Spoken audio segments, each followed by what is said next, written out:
I'd like to ask you both to take off your hat as statesmen in the industry and talk for a minute as citizens about this town and how things are getting done and what's happened with healthcare and what gives you any optimism that energy policy, which can be equally or even more complex than health policy, is going to be seriously tackled in our lifetime. Well, I'll give you my personal experience, and David has, I think, also experienced this. In the past year, and past 2 years, we've spent an inordinate amount of time over on the Hill trying to talk about energy policy. And whether you go into a senator's or a congressman's office, for most of the time you usually have to listen to 10 or 15 minutes about how screwed up healthcare is, and then you have to say, wait, I'm the energy guy, not the healthcare guy. So it really has poisoned the discussion about almost everything else. I agree with Tony. We just signed up for energy. We don't want to do healthcare. I think I just think, and I'm not, I mean, you folks have the same ability to observe this.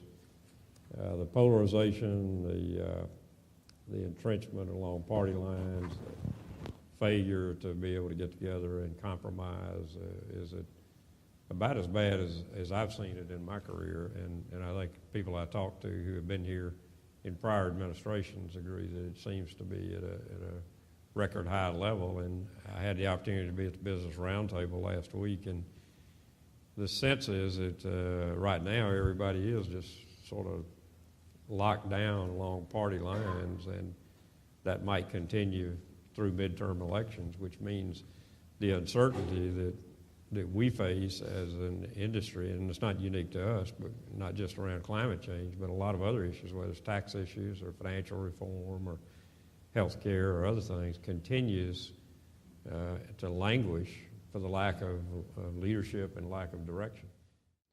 You mentioned, David, that you're going to spend $15 billion in the next 3 years. A year ago, it looked like cap and trade was coming. Now, it doesn't look like it's coming. It doesn't look like it's anywhere near close to happening. How do you make that volume of investment decision, given the range of policy options and realities that you may have to face in the next few years? We know that a cleaner footprint, whatever the technology, whether it's renewable or whether it's cleaner coal or nuclear, is going to be a desirable option for a lot of reasons, not just climate, but whether it's particulate or mercury or other things. So what we're trying to do is to produce, as I said, the technology that has a footprint that is equal to or better than the best that we have in the form of natural gas of any size, capacity. Certainly we have capability for renewables and wind and biomass and solar, but when you look at the scale, those are small when you think about what Tony and I talked about in terms of the projected need of 20 to 25% more capacity, while we also have to deal with changing out the existing capacity. So in my company, it's pretty easy for us to see that building new nuclear, if you can get the economics to work out for a long-term 60-year life cycle asset, makes sense. We have an application pending for a nuclear unit, second unit at our Fermi station. We estimate that'll be an $8 to $10 billion investment. My market cap is $8 billion. I'm betting the company on that. I will have to make a decision in 2012, 2013 timeframe. Do I want to start putting shovels in the ground like David did? And I guarantee I'm going to need to know something about what is the price of carbon and how do the other options that I have, like building a much cheaper combined cycle gas plant, what will that look like? So I'm going to need some certainty before I can make that sort of bet the company decision. The president announced a few weeks ago that he would like to triple the amount of loans available for nuclear plants, bringing it up to $54 billion. What kind of impact will that have? Though the real challenge will be to realize that while loan guarantees are necessary, they are not sufficient to finance a nuclear plant. We need strong state regulatory support. You need pre-approval so everyone agrees up front we ought to be building a nuclear plant. You need a pay-as-you-go approach, so you'll be able to, whether it's construction work in progress or some other mechanism, that you're not waiting till the end and dumping a $10 billion bill on your Public Service Commission's desk and saying, I need a 100% rate increase to cover this. We work through it gradually as we make the investments. A couple of other things, Marty, and I said this, alluded to it in my remarks. You also have got to create a very transparent and open process. Let's turn to the economy. Tony, you probably want to forget last year, but your operating revenues were off 14% to $8 billion, and David, yours were down 8% to about $16 billion. Help us understand to what extent that's cyclical and will come back, and to what extent it may be permanent and reflect changing patterns of energy usage. Well, I'll start off because I think we were at the epicenter of the recession. And early in 2009, I can remember at a conference, we projected that our sales were going to be off 6 or 7%. At a time when most other people were saying, yeah, growth will slow down. And our stock price just got hammered. As it turns out, we were off about 6 or 7% in sales. Now, fortunately, we met all our projections, and by year end, we had one of the most profitable years we've ever had because we went into it with such low expectations. The challenge in this business is sizing your cost to match what your revenues are. If you told me I was going to sell, 50,000 gigawatt hours 10 years ago, I would have said, oh, that's great, man. But that's down 6% from what we sold the year before. So it's managing those expectations. We are not going to see the typical rebound after a recession. When we went into this recession, we studied all the recessions going back to World War II. And normally within 12 to 15 months, our sales would rebound above pre-recession levels. We're not projecting to get back to pre-recession levels probably for 4 or 5 years. This is going to be a much slower bounce back. David? I agree with what Tony said. I mean, ours was driven primarily by industrial sales decline at about 12%, and we saw that reach a stable level in sort of the first quarter, middle of the year. We saw a little bit of a rebound in the third quarter, but that was driven by the Cash for Clunkers effort, and then we saw it fall right back to that same pre-period level in the fourth quarter. So I'm encouraged that the industrial load is fairly stable and poised for the recovery, but I think Tony's exactly right. It's not going to be fast. It's not going to be the V-shaped. It's going to be somebody described it as a Nike swoosh. It's going to be kind of slow and plodding. But we will see recovery, and we won't get back to the pre-recession levels, like Tony says, 3 or 4 or 5 years. Paint the picture of where we're going to be 10 years from now. Is coal still going to be providing half of our power? Will nuclear push past 20%? Are we going to see the same ratios, or how will that mix change?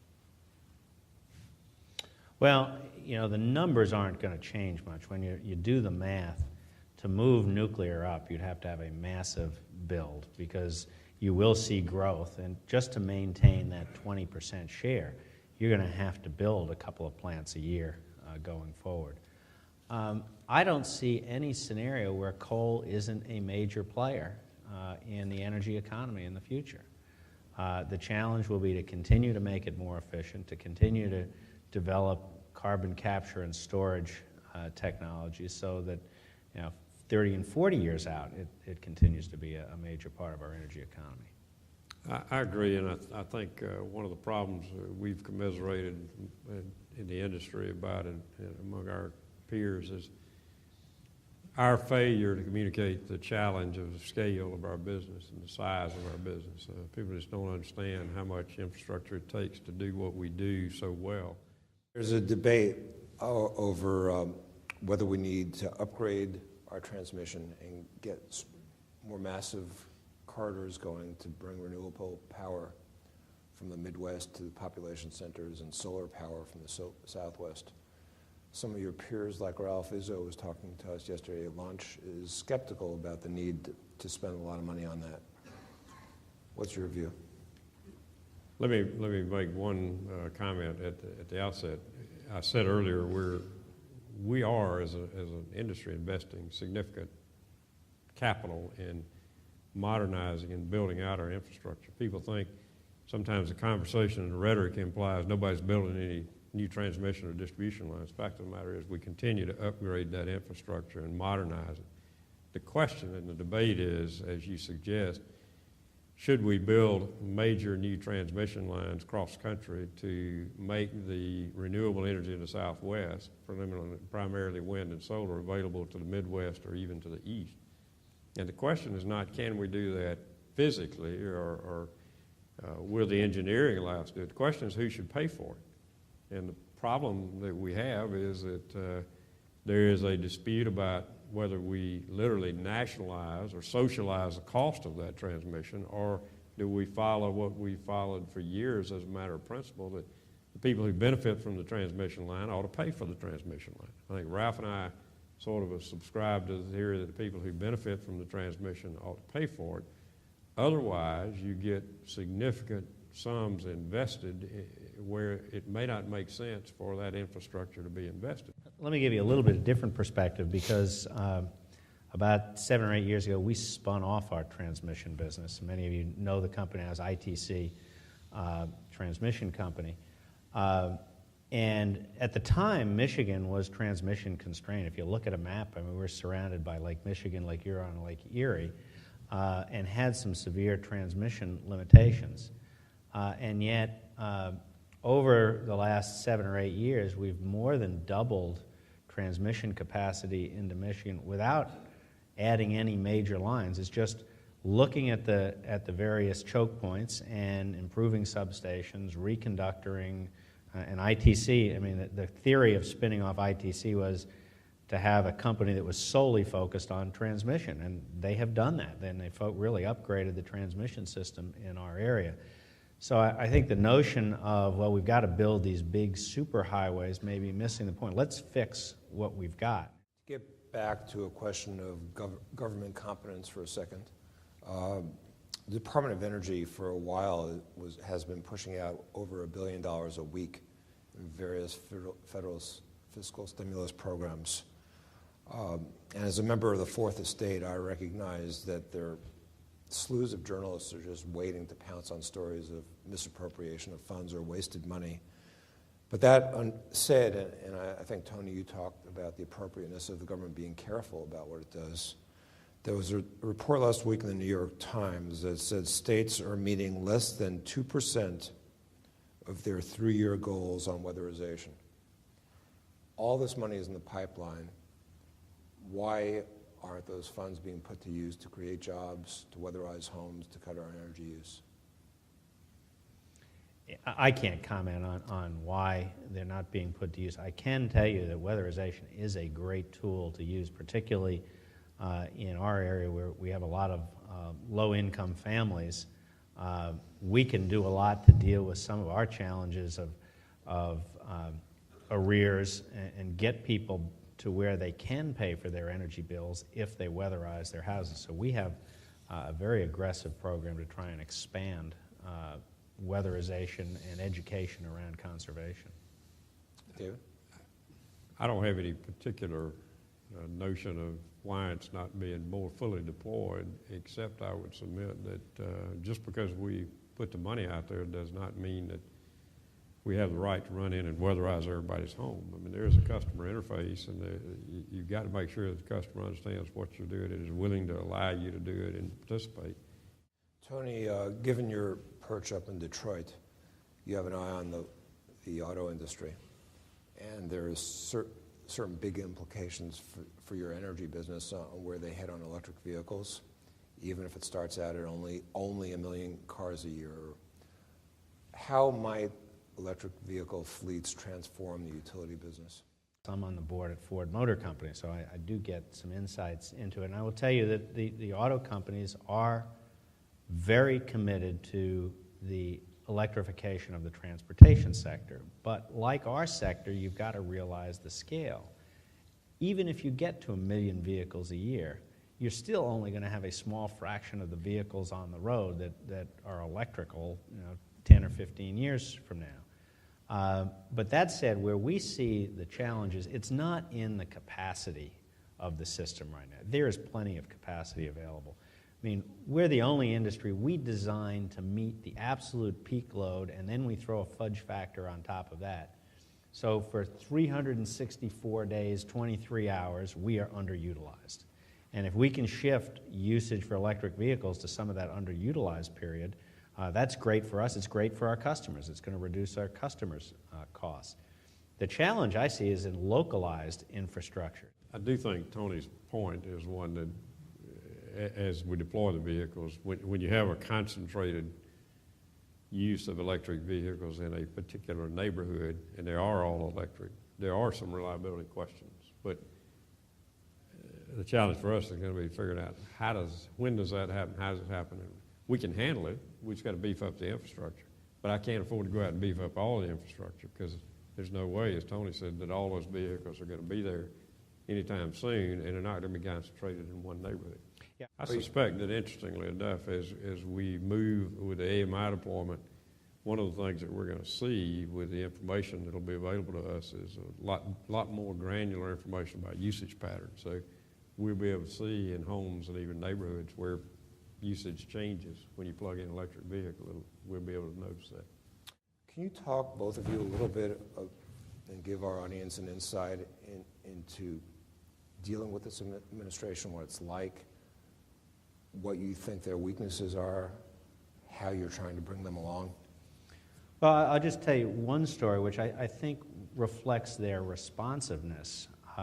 Early on in the administration, a meeting we were having with Secretary Chu, he was talking about his support for nuclear power, and he has been a very strong and vocal supporter for nuclear power. But at that time, there were still huge question marks about whether the administration was pro-nuclear, anti-nuclear, and we were particularly concerned because over on the Hill, a number of nuclear supporters on both sides of the aisle had left Congress for various reasons.